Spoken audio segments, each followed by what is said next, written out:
మామ నమస్తే. నమస్తే అండి. మీ పేరు? నా పేరు షేక్ మదార్బి అండి. ఏం పని చేస్తారు? నేను మొక్కజొన్న పొత్తులు అమ్ముతున్నానండి. ఎలా ఉంది ఆదాయం? పర్లేదా? కొద్దిగా పర్వాలేదండి.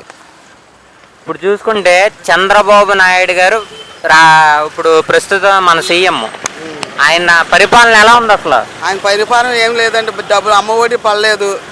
తోటలోనేమో నీళ్ళు రావట్లేదు. కుమ్మర్రావులో నీళ్ళు రావట్లేదు. రోడ్లు వేస్తా అన్నారు, రోడ్లే వేయలేదు. కాలువలు తెస్తా అన్నారు, కాలువలు తీయలేదు. మాకు బాగా ఇబ్బందిగా ఉంది నీళ్ళకి.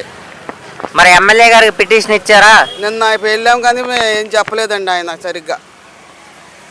అంటే మరి మీరు ఇవ్వాలి కదా ఎమ్మెల్యే గారికి. 10 మంది వెళ్ళారండి.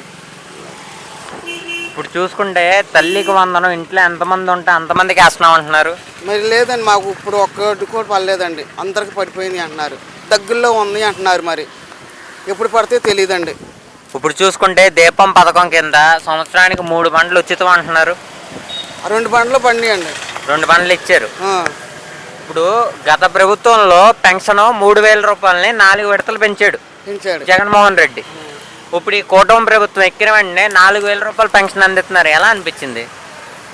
జగన్ ఉన్నప్పుడు బాగానే ఉంది. ఇప్పుడు చంద్రబాబు గారిని వచ్చాక పెంచారు కదండి. అప్పుడు 7,000 అంతా ఇచ్చారు కదా, అవి వచ్చినాయండి అన్నీ. నీకు డైలీ నెల నెల 4,000 ఇస్తున్నారు. ఎలా అనిపించింది నీకు? బాగానే ఉందండి, నాకు బాగానే ఉంది. మరి ఇప్పుడు ఆగస్టు 15 నుంచి మహిళలకు ఉచిత బస్సు అంటున్నారు కదా, మరి అవి కూడా పడతాయి అంటున్నారు. కానీ అవి కూడా పడలేదండి ఆడవాళ్ళకి. త్వరలో మహిళలకి ఉచిత బస్సు పెడతా అంటున్నారు. మరి ఏంటి పెడితే బాగుంటుంది? కూడా పెడతా అన్నారు, పెట్టలేదండి. తర్వాత త్వరలో పెడతారు. ఆగస్టు నుంచి మొదలు, ఆగస్టు 15 నుంచి మొదలు. ఏముందండి మరి పెట్టలేదు, ఇప్పుడు దాకా పెట్టలేదు.